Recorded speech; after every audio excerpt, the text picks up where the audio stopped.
ગુજરાત બુલેટિનમાં આપનું સ્વાગત છે। અમદાવાદના વસ્ત્રાલમાં પ્રેમ સંબંધ ન રાખતા 2 આરોપીએ મહિલાની હત્યા કરી। રામોલમાં અશોક પટેલ નામના શખ્સની પોલીસે ગણતરીના કલાકોમાં ધરપકડ કરી લીધી છે।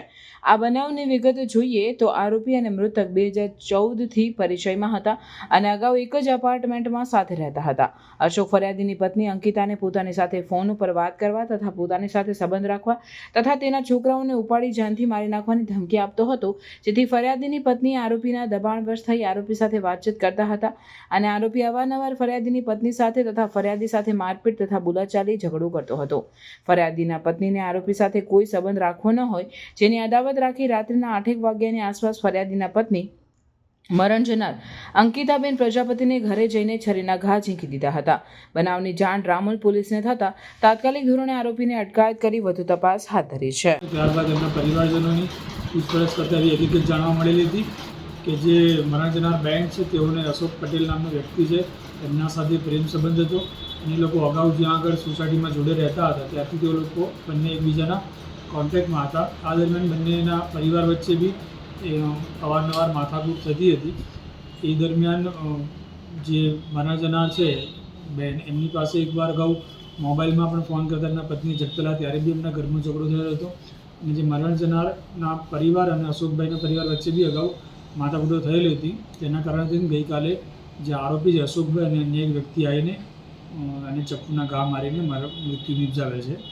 જે આરોપી છે એને પોલીસ હસ્તગત કરેલો છે અને એને અરેસ્ટ કરવાની કાર્યવાહી ચાલુ છે।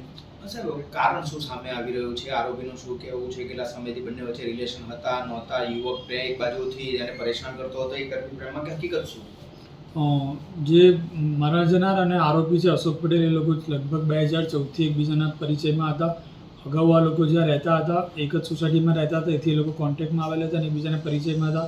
ત્યારબાદ મરણ જનાર છે એના પતિને આ બાબતની જાણ થતાં જે મરણ જનાર છે ત્યાંથી મકાન ખાલી કરીને 2020માં જે અત્યારની હાલની જે સોસાયટી છે ત્યાં આગળ રહેવાઈ ગયેલો હતો અને પરિવારજનોનો એવો આક્ષેપ છે કે જે આરોપી છે આ લોકોને બેનને અવારનવાર હેરાન કરતો હતો, પરંતુ જે બેન અને જે અશોકભાઈ છે ત્યાંથી ખાલી કરીને અહીંયા આ બાબત બંને એકબીજાના કોન્ટેક્ટમાં હતા અને જે અશોકભાઈનું પણ ફેમિલી છે એ પોતે બાળકો ધરાવે છે, મરણ જનાર છે એનું પણ ફેમિલી છે એ પોતે પણ બાળકો ધરાવે છે અને જે અશોકભાઈ અને આ બંને વચ્ચે કોઈપણ કારણોસર ઝઘડો થયેલો હશે અથવા એ લોકોનો બનાવ રહેતો હશે જેનો ખાર રાખીને અશોકભાઈ આ બેનને મૃત્યુ નિપજાવેલ છે। અચ્છા, બીજો એક આરોપી હતો એ કોણ છે અને આખું કારણ શું સામે આવી મર્ડર પાછળ?